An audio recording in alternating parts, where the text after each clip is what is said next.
father was William J. Powell, and he's who originated the course. He designed it, he built it, and ran it for his whole life. My dad was a very determined person, and anything that my dad did, he did well.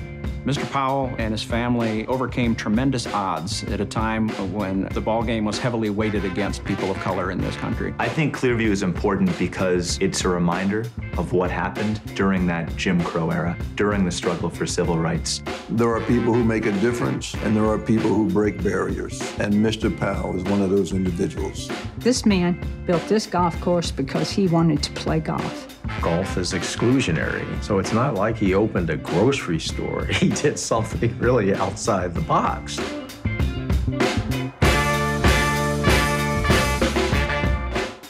My father is from a little town down the road called Minerva, Ohio.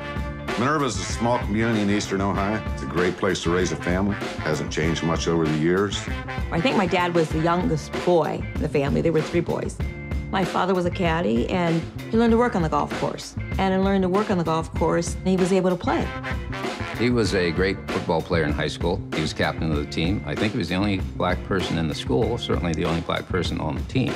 He played football, played basketball. He and his older brother started the very first high school golf team at Minerva.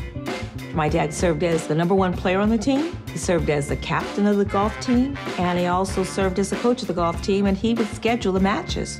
He and his brother were able to play, but after my dad got out of school, he was no longer welcome at those same golf courses that they had played the golf matches at. Mr. Powell served in England in World War II.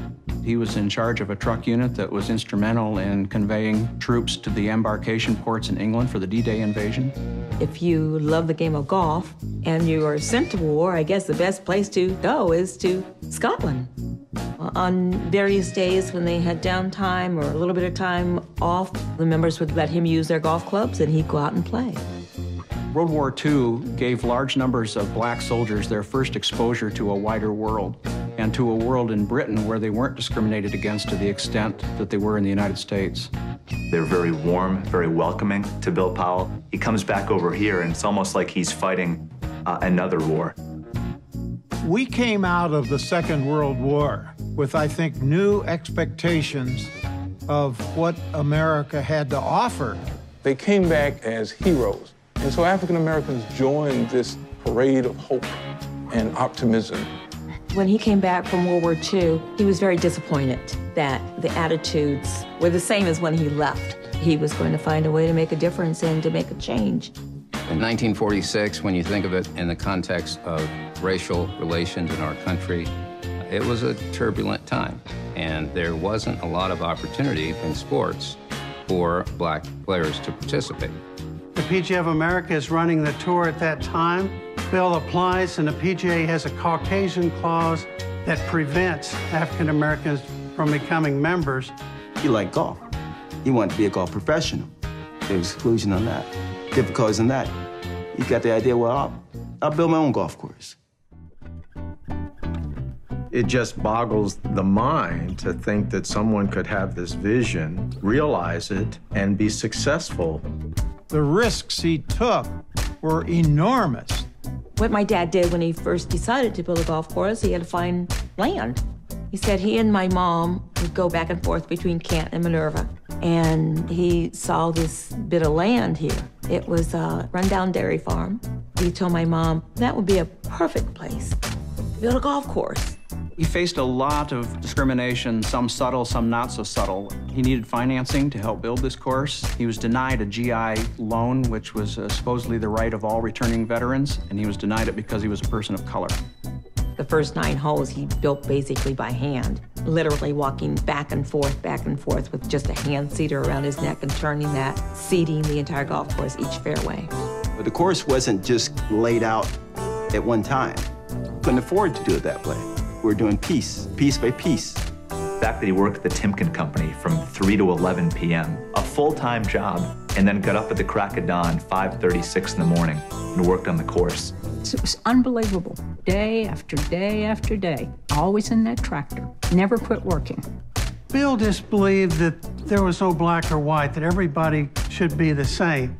And his golf course was going to be open to everyone. Bill Powell built an integrated golf course because he despised segregation and did not want to reinforce it or replicate what he saw as a tremendous evil. Did Bill Powell see himself as a civil rights hero? Mr. Powell was a pioneer in the civil rights movement. He was quietly determined that he was not going to tolerate or suffer the indignities of discrimination. It took a lot of courage in that time period to do what he did. He demonstrated that there were ways to effectively make change without violence. He had a vision of being inclusive in a sport that he loved. Clearview is a classic example of how blacks could demonstrate their competence to build, to operate, to own, to lead. This should be a living monument to Mr. Powell's legacy and stands as proof of what blacks are capable of doing. Clearview is bigger than just golf. It's really a cultural touch point. You know, it's something that not just African Americans, but everyone can look at and say, this is an important institution because of what it stands for. I was very much aware of what my father and mother had done and how difficult it was for them to do it at those times.